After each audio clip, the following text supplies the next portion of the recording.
The representative from Michigan, Ms. McLean, is recognized.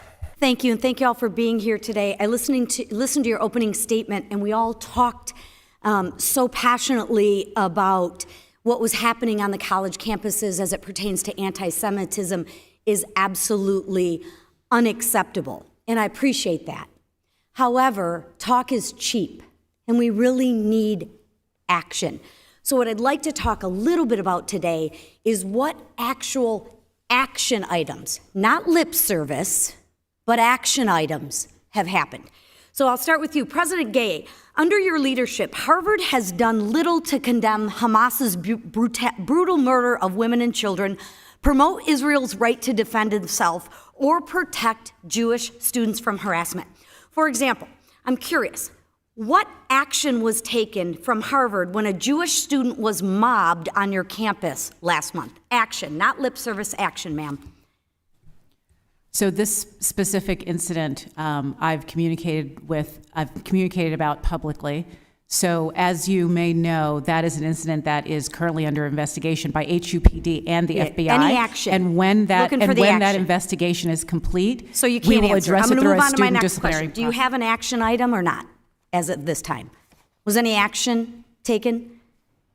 Any action? I can't share more about will these students intimidating Jewish students just because they are Jewish be expelled from the university? I'm sorry, I didn't catch your question. Will the students who are intimidating Jewish students just because they're Jewish be expelled? You're describing conduct that sounds like it would violate our policies against bullying and intimidation and harassment. And if that is the case, it would be addressed through our policies. Another question. Why did you allow protesters to occupy University Hall for 24 hours? And not only were these students not punished, but two of your deans provided them with food and promised no disciplinary action would be taken. And that was reported by the Harvard Crimson. I can assure you that we have very strong disciplinary processes, and where conduct violates our policies, we use those policies. So did conduct violate your policies during that incident? We have disciplinary processes underway. So is there an answer to that or not? We have disciplinary processes underway. So was any discipline action? I love the lip service. I do. And you academic, I love that. I'm looking for an action item. Yes, no. Was anybody expelled? Any action item? And if you don't know, that's okay too. We hold our community to account. All right, I'll reclaim my policies. time. Thank you, President McGill. Under your tenure, swastikas have been drawn outside residence halls where Jewish students live. The Hillel House was broken into. Jewish students urged not to wear symbols of their ethnicity,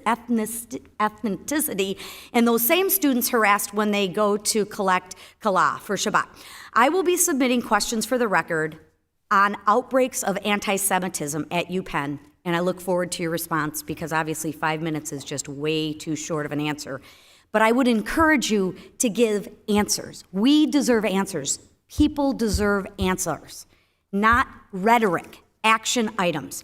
It is clear that the Jewish students on all of your campuses are afraid to be themselves because you have refused to take real action. There's that word, action, against anti-Semitism, right? A lot of rhetoric, no action. I strongly encourage all of you to look at the Holocaust learning experience set up by Morris Life Health System in Florida to teach lessons from the actual Holocaust to students in 5th through 12th grade. This program has trained hundreds of teachers in 2 short years and has gone a long way to teaching students about the harm anti-Semitism has in our communities. Harvard, UPenn, and MIT, I think y'all could learn a little bit about this. With the remainder of my time, I will yield to Ms. Stefanik.